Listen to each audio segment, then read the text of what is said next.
Chers amis, frères et sœurs, bonjour.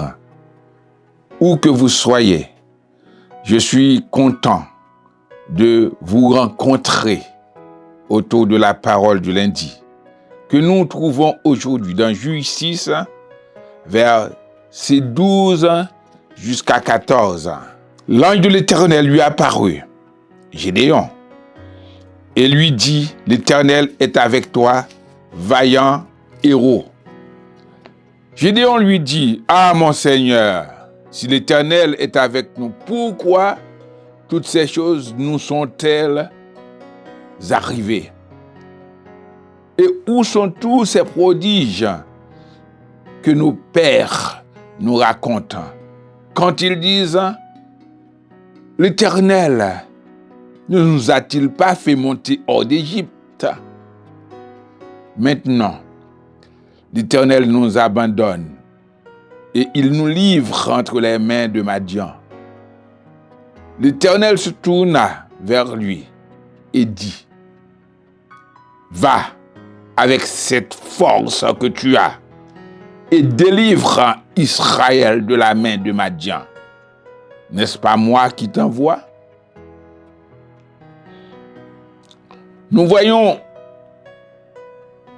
aujourd'hui cet homme qui se sent vraiment faible, qui se sent vraiment minimisé à cause de sa famille qui était pauvre, à cause de sa tribu qui n'était pas une grande tribu.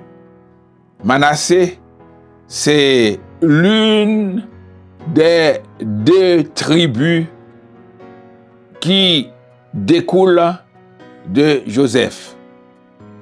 Éphraïm, Manassé. Il ne se valorise pas. Pour lui, il n'avait pas les moyens de faire grandes choses pour le Seigneur.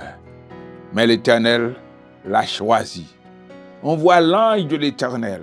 Et après, on voit l'Éternel dans le verset 13.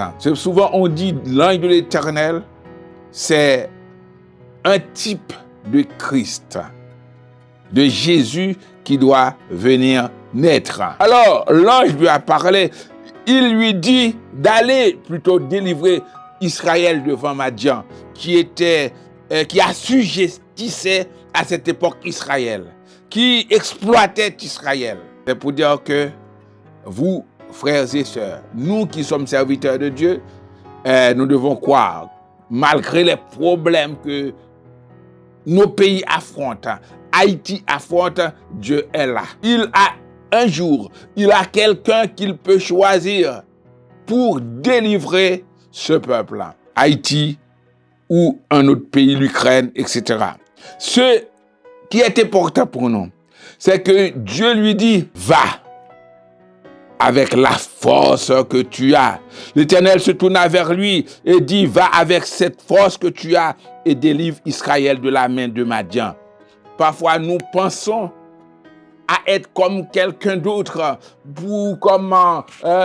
On parle toujours de Dessalines, on parle toujours de De Gaulle, on parle toujours de grands guerriers. Mais Dieu peut nous utiliser avec le peu de moyens qu'on a.